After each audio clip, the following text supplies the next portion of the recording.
Good morning. Good morning. I hope that we have people here. Um, we're gonna wait though. We'll wait while we I'll invite some people while we in, can. and those who are here with us, go ahead and get your coffee and join us.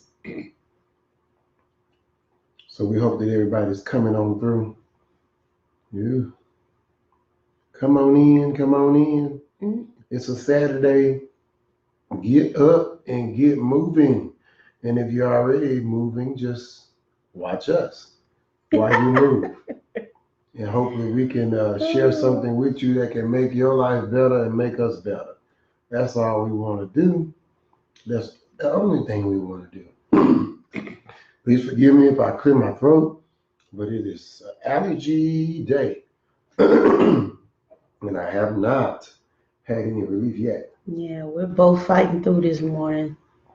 So I hope everyone had a great week, a Yes. productive week. Mm-hmm. I don't have on my glasses. Do what? I don't have on my glasses. You don't have your glasses? I don't have them on. Do you need them on? I'll find out. Uh-oh. I guess we'll find out. Mm-hmm.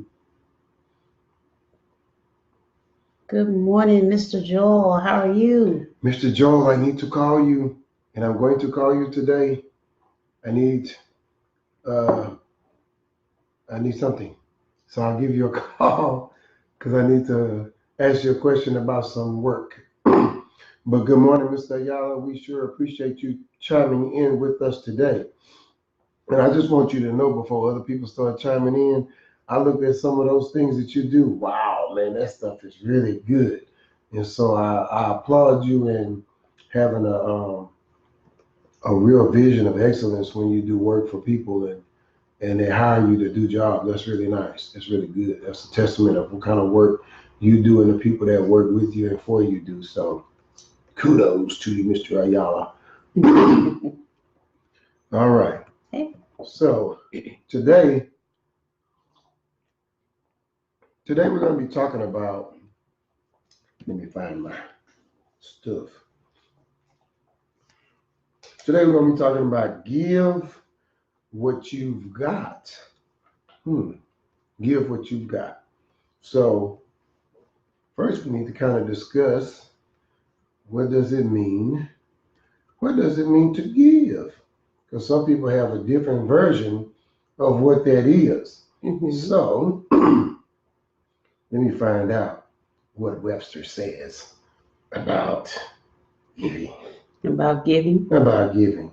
When I find it on your phone, that's confusing me already. Where is your search? Oh, I'll find it. there are other people here. Hey, Ms. Lyons. Good morning. As Mr. Joel responded to you. Oh, all right.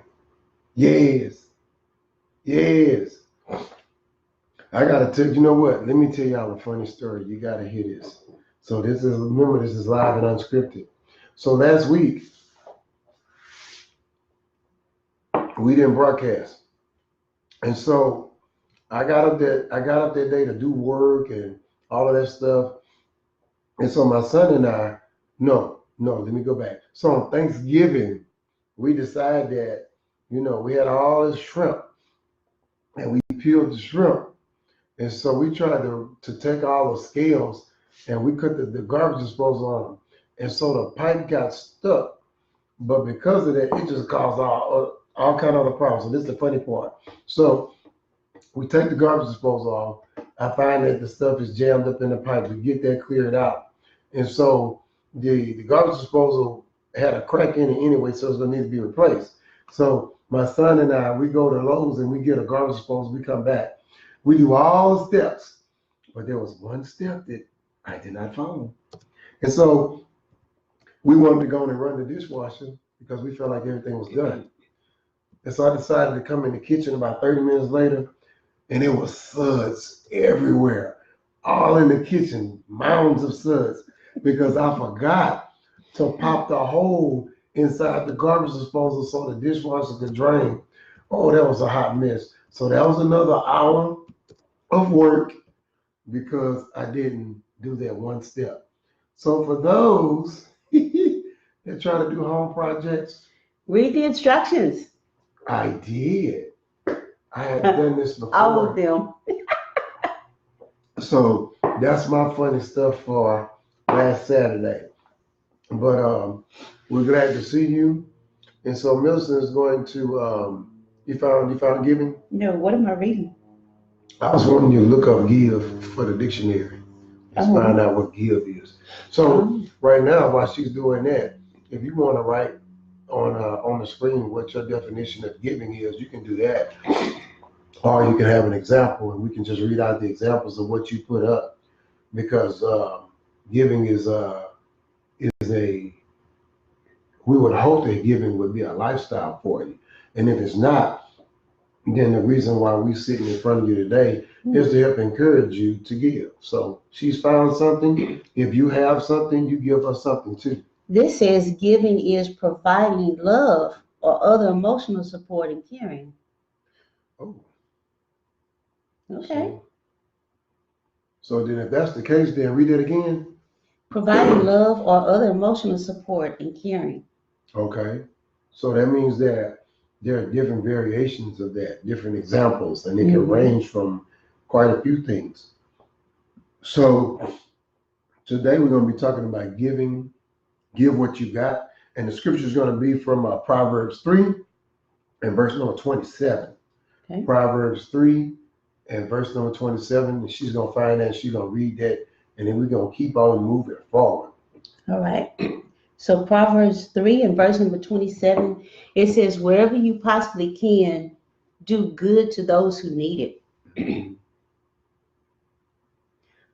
Never tell your neighbors to wait until tomorrow if you can help them now. That's right. Because that's a telltale thing. If you know you can help somebody, why do you need to wait until tomorrow? So that's why God put that scripture, the next one. What you wait until tomorrow for? The sun is out. It's not thundering. You don't need to stay in the house. If they need you, go now. Right. Go now. And so when we talk about giving, there are different things that we can discuss.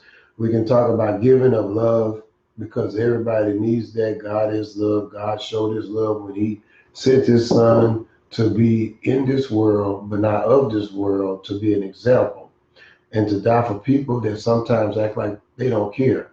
But he did it because of his love to the Father. So that was a sacrificial love for us, because all the things that Jesus endured, he didn't have to endure anything. But he did it knowing that that penalty that was paid will be paid for each and every one of us. Good morning, Miss Neely. And so when we talk about giving, you can be giving of your time. Somebody may just need you to listen. So they can work the problem out for themselves. They just need that listening ear. Right. And they just only asking you for a little bit of your time. And some people may ask you for giving of something that you have to help them, and they're going to return it back. You lend them a tool or something to work on their vehicle. You lend them a tool to do something in the yard. You lend them something where they are able to do their work on a computer, whatever it is. That's still a gift. And then there are gifts where you can just give somebody something just because you want to do it. I see that will look good on them. Or I see that, hey, you know what? They've been looking like they've been going through something. Let's just want to treat them to date night. Let's treat them to date night. We don't have to do a double date, but we can give them this gift card. Right. And we can let them know this is the only thing we want you to do is go on a date. Find out, get your babysitting stuff in order, and you and your wife go on a date. Go enjoy each other. Don't think about job. Don't think about whatever the next step is. Just enjoy each other's company. That could be a gift. And I'll go out to say that our pastor, I think he's a great example of that. He's always giving of himself, time, attention, And he just always takes, Pastor Love always has an attention to detail. If you hadn't seen me in a while, you get a card saying, hey, I miss you. If he just want to check in on you, he send you a poinsettia. He don't have to do that. That stuff costs money. But because he's a giver, because he walks in love, and he loves people, it's different. You know, some people love other things. They love the way they look. They love some of the stuff they wear, where they stay, where they drive. But when you're a lover of people, that means that you got a special you got a special heart, because some people can be very cruel, Right. and they don't always do things in the right way. And so because of that, when you are a giver, sometimes when you're in that way, some people try to take advantage of you. So I pray that you make good decisions when you give, but that you give from your heart. Because when you do that, God knows what you're doing. You're not doing it so you can look good in front of other people. You're not doing it so you can add an advantage. Because all those type of ways, if you're giving, it has no value at all. If you're giving somebody something so you can get an advantage, no value. If you're giving somebody something, well, I just guess I'll do it then. It's no value. So when you give, it's to give from a place of love, and just like Nelson said, support. Love and support.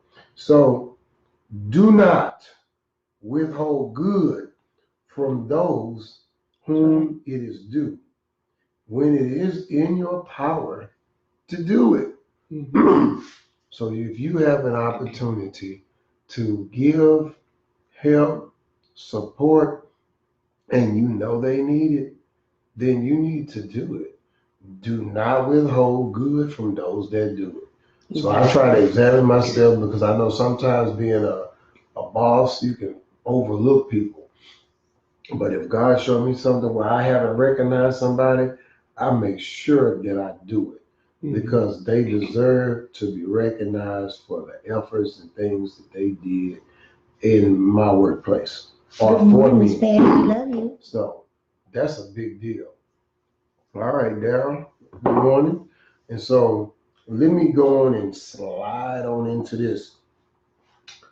Again, the scripture is coming from Proverbs chapter 3, verse number 27. Do not withhold good from those to whom it is due, when it is in your power to act. Make an conscious effort to give. So it says, to love like Jesus, we can't turn a blind eye to the needs around us. Whether it's taking a sick child to a doctor's appointment, holding the door when our partner's arms are full, or giving fair payment to our lawn service, we're responsible to care for those in our lives.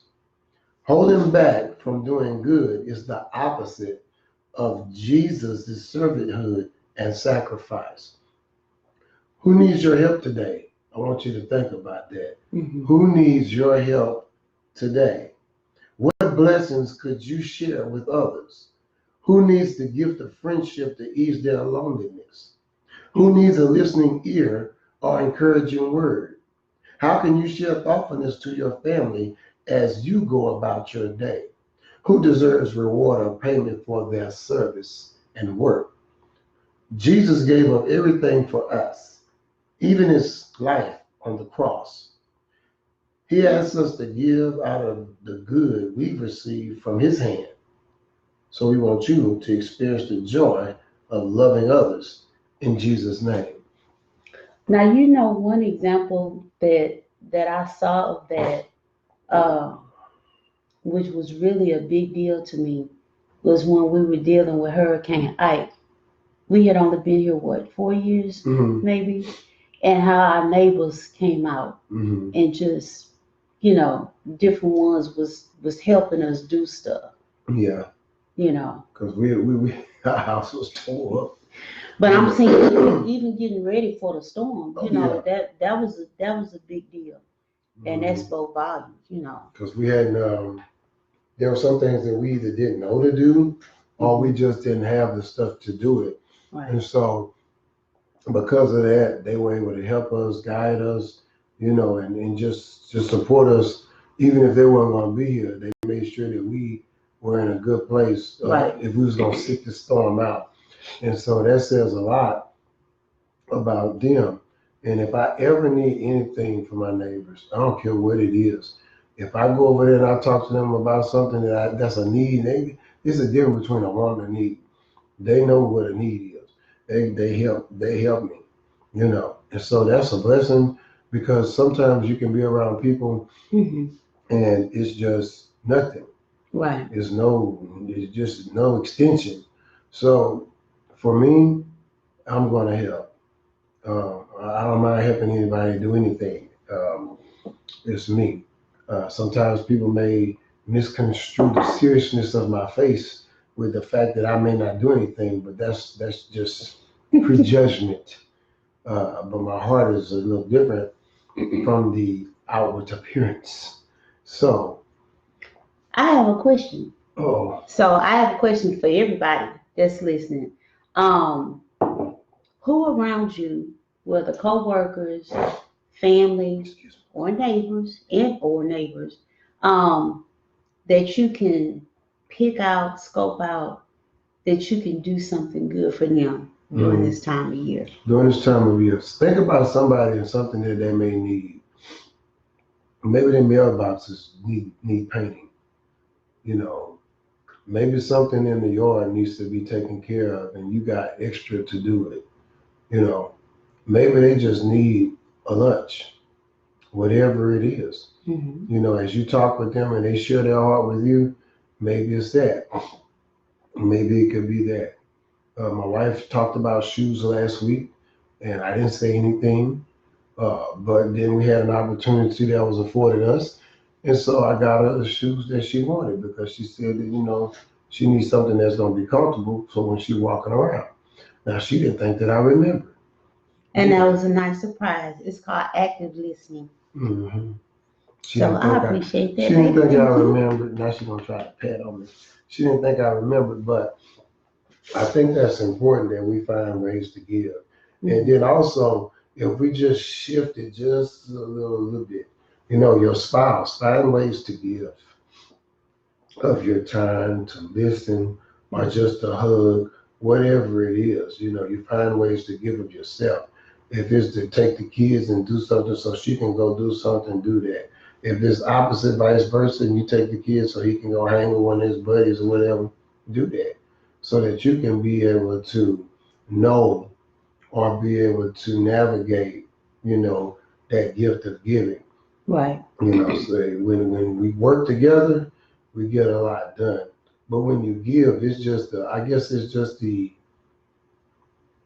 look on their face. Mhm. And the one thing that I probably need to work on is sometimes, and I'm being transparent. A lot of people sometimes when you give and you notice something that they need, sometimes they don't say thank you. They just don't. I don't know if that's like a new cultural thing or whatever, but I don't do that. You give me something, I'm gonna say thank you. But I noticed that, some people when you give, they don't either they wait because they realize that they got something, but maybe they didn't think it was that significant. So then Mhm. they don't say thank you. But if somebody gives you something and they're doing it from their heart, then you should say thank you. So I'm very appreciative. I had a meeting with one of my team, and so I gave all of the teammates a card. They didn't know what was in it, but one person responded, and they were just saying thank you so much. And then another one, when they saw me, they said thank you. It's not because I'm looking for some kind of praise. It's just that I like to see the joy on the face of the person when they receive something Mhm. because I know that it was something that they liked because I was paying attention. And Mhm. one of them came in the door with something that they liked. So they let me know that they didn't waste no time. They was already ready to go. And so I think that that's vitally important. So when we talk about giving, and then also think about your children, not about PlayStations and all that kind of stuff, Mhm. because there are other things that you can give them. And my daughter and I were having a conversation because she got off work late. And even though it may not have uh, seemed, it seemed important, but the next day she came and said, I understand what you were saying because I was giving of this and this from a daddy perspective. And so she understood that, and that made my heart feel good because we're still parents. We still want our children to. Good morning, Miss Wanda. We still want our children to be blessed, and Right. so we have to continue to give of that too. And I know as parents we can get tired. I know as parents we can just come home, blah blah blah. I know for me I do it sometimes. So I have to back up and I have to go put my stuff down and go back in there so I can find out what's going on with them. Right. So it's important.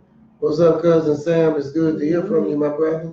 And so we're talking about giving. And Sam, I know you're a giver. You are a giver. You're a giver fanatic. And so the blessings in giving it's just monumental. So my wife and I, we've been taking out, additional offering above our tithes. We really been sowing some seeds. You doing that because you want something back. Well, unfortunately, that is the truth. But I'm not giving it like, I'm telling God, hey God, you got a timeline. I gave you this, I expected on this day. Come on now. I'm giving because I know that the law of giving and what the word says, Right. it reciprocates. But at the other end, we're still thinking about all the things that givers do. And so And I heard Mr. Grayley said too, he said too many people think they're old stuff, and unfortunately that is true. Think they entitled.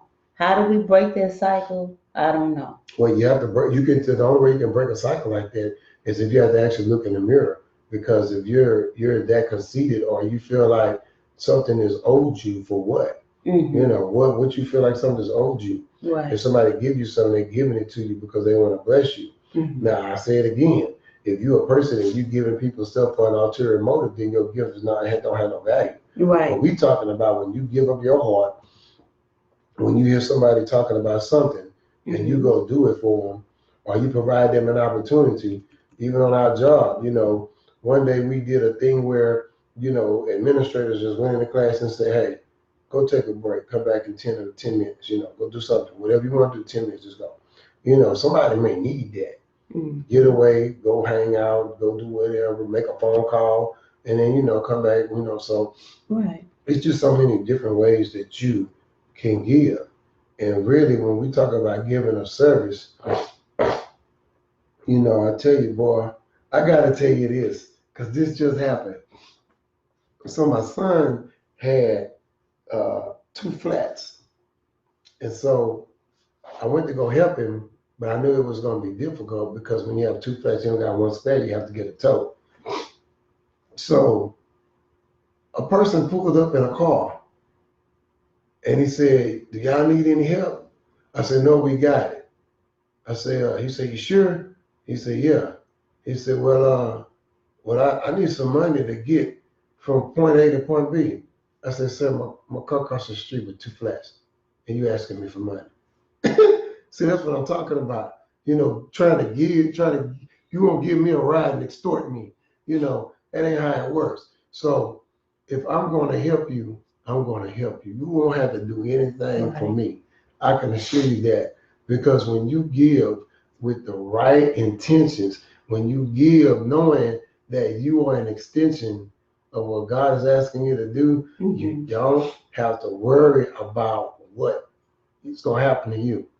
If God takes care of the birds, the sparrows, and all the flying things, every time I pass by, and I know this stuff sounds weird, every time I pass by a Jack in the Box or a Burger King and I see birds on the ground eating fries and stuff, I know that we will never be poor.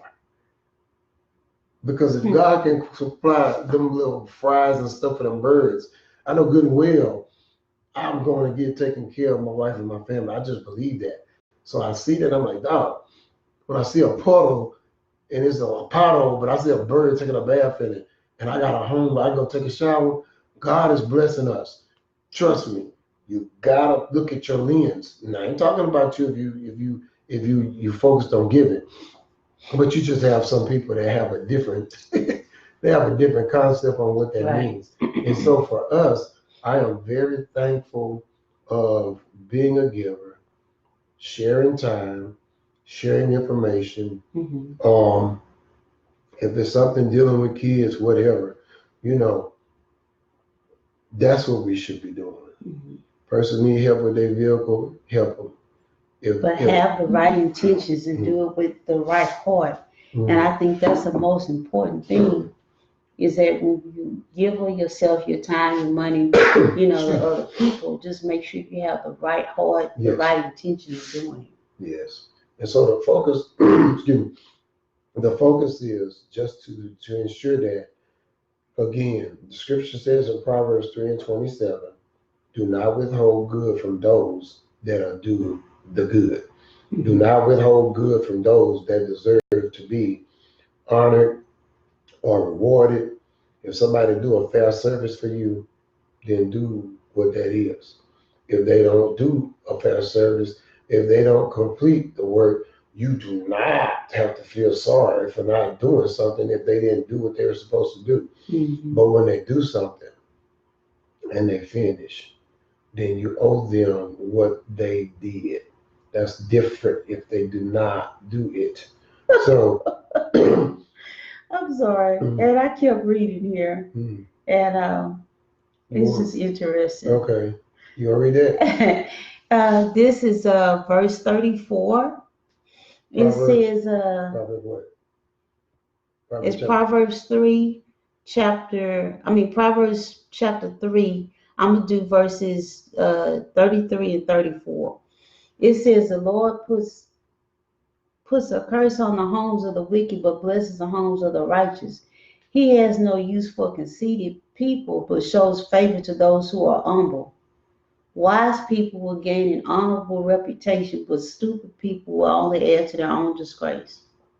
So I'm not going to comment on that. I think y'all got that. So that means that you're a wise person. You keep on building up treasures for your home, treasures for your children, treasures for the relationships that you build with other people, treasures that you build character because people look at that, and treasures that, if your character has some flaws like we all do, that, that you have an opportunity to go and, for reflect on self-examination. Some things that you may have done or felt like you could have done better, And so I want to read this prayer because it's tied in to give what you've got. Again, we talked today about Proverbs chapter 3:27. Do not withhold good from those to whom it is due. When it is in your power, when it is in your power, when it is in your power to do it. All right. It says, Lord, prompt our hearts to serve and give generously to those around us. Let us share our time, energy, resources, and love. Teach us to be thoughtful and kind to one another. Amen. That's a prayer that always is at the end of each one of these devotions. It's always a prayer. And so think about, and I know it's the season for Christmas, but just think about those that may be in need. We're doing a toy drive at school and I don't see any toys. So I'm going to really prompt these parents. I'm going to do a call out on Sunday. Hey, parents, we need toys. I see very little toys. And so, we're trying to prompt the kids to learn how to give and they're not giving. And so we want to help families that may not have the Christmas that they want to have. Right. Because somebody lost their job or because somebody may have walked out on the other and now the parents are suffering with little or nothing. They still want their children to have a good Christmas, a safe Christmas, and a Christmas where they can open up something, And so I just want to encourage you to think about somebody that you can help. Be intentional about actually giving according to the need, not because you think they may like it, but when you're listening actively, like Millicent said, and they mention something and they don't have the means to do it, then I want you to think about how you can support them. Right. Nobody's not asking you to empty out your bank account and all that stuff. We're asking you to pray ask God if there's a way that you can support them in that, Mhm. then you do it. If it's not a way for you to support them in that, you do not have to. But if you have a way to help, find ways to do that. And then you'll be a blessing, and you're an extension of what God would have us to do each and every day when He calls us to give what we got. Yeah. All right. All right. So it is 8:33, and we got some traveling to do because we need to get out here and get our hustle on and go and hit a few places that we need to take care of. But we want to encourage you, let you know that we love you. Thank you for chiming in. Make sure that you share this video with someone. Be a giver, be a giver, be a giver. Have a great day. All Have a right. great evening and be safe. Love yourself. Love your children. Love the Lord. Okay. And we'll see you next Saturday. Next Saturday, we should be right here, same time. And we'll discuss more marriage matters Because your marriage matters. All right. Bye. Have a good one.